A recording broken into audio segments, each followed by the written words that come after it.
I might bring in now, it's a good time for our political editor, Andrew Clennell, to come in. Andrew, normally, as I said, we wait for everything sort of behind closed doors that's of most interest and see how, I guess, up front leaders are, or our leader is in Anthony Albanese at his press conference. But we got a taste of, how the Chinese Communist Party runs things at this press conference.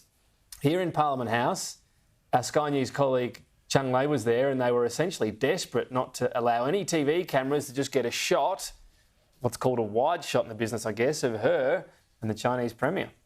This is extraordinary, and it's marred the day, in my view, Tom. It's an important day, or billed as an important day, seemed like an important day for China opening up and Australia-Chinese relations.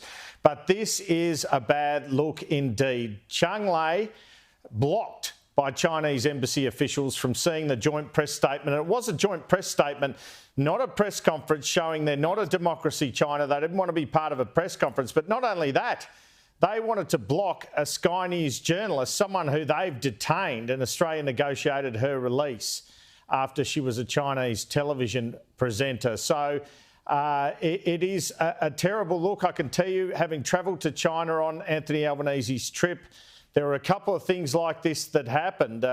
Men would come up and watch my live crosses.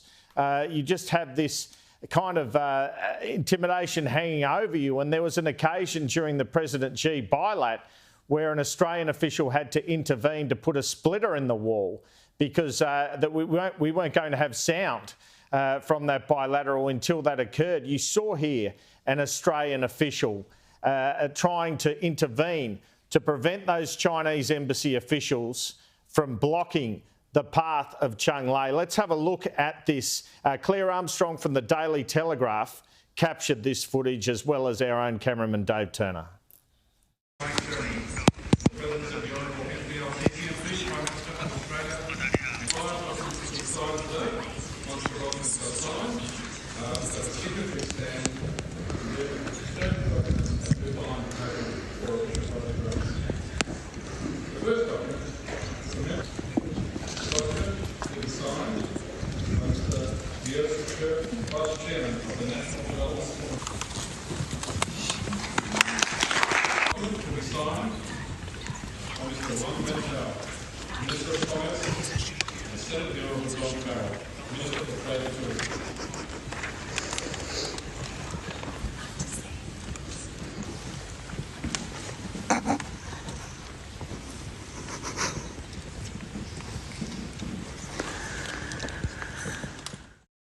Just completely tense and unnecessary, and an uncomfortable thing for Anthony Albanese as he prepares to front a press conference ahead of meeting the Chinese Premier again tomorrow. Heavy-handedness is and just it being unnecessary are the words you'd use to describe this. It has, as I say, marred the day.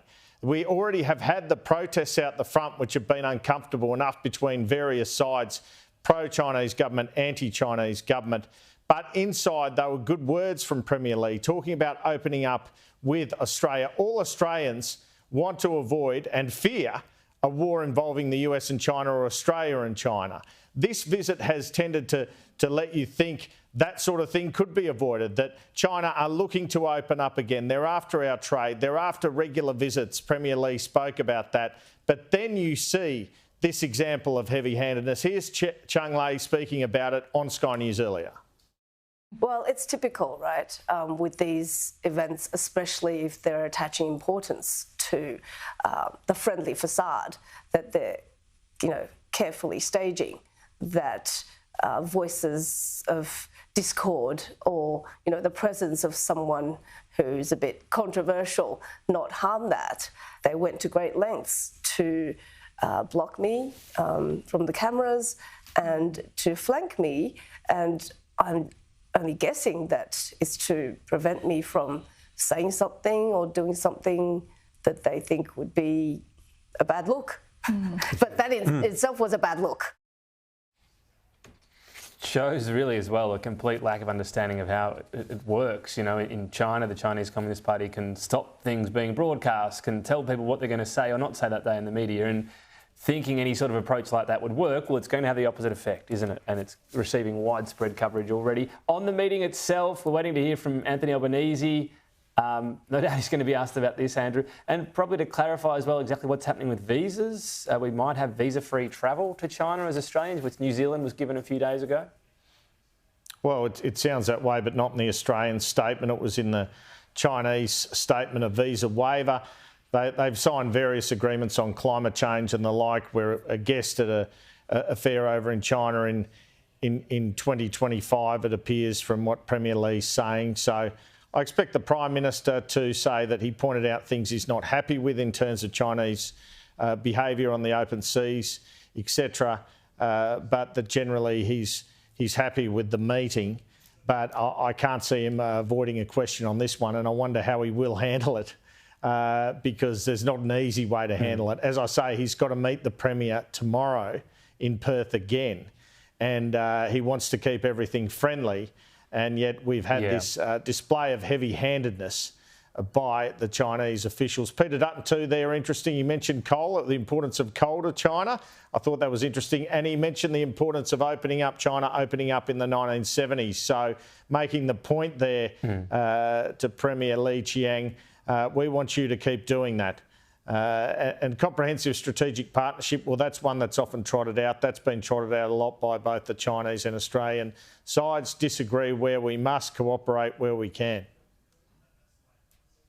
Yeah, the comprehensive strategic partnership, which doesn't really hold, does it, when the pressure goes on, and we found that out. All right, well, yeah, interesting to see what Anthony Albanese has to say. Andrew, just to preempt that, I mean, if he gets up and says, I haven't seen that, we know his media team have. So that just is him trying to not comment on it. But let's be really upfront, because he's going to be up in not too long. That's a line they use sometimes. Clearly, he will have been made aware of it at this point in time. Well, if he's going to hold a press conference no doubt in Perth tomorrow, so he may as well get it out of the way and rip off the Band-Aid today, I reckon, and just say, look, it was, not that welcome, but we get on with things, or something of that nature. Yeah, we have different systems, so on. Yeah. Well, yeah, but I mean, how do you say it's because of a different system when it's in your own parliament? I mean, I think the PMO would be just shaking their heads in disbelief at the stupidity of these Chinese embassy officials, to be honest with you. And who knows whether they're acting on orders or just, even if they're orders, it might be from the ambassador, not the Premier.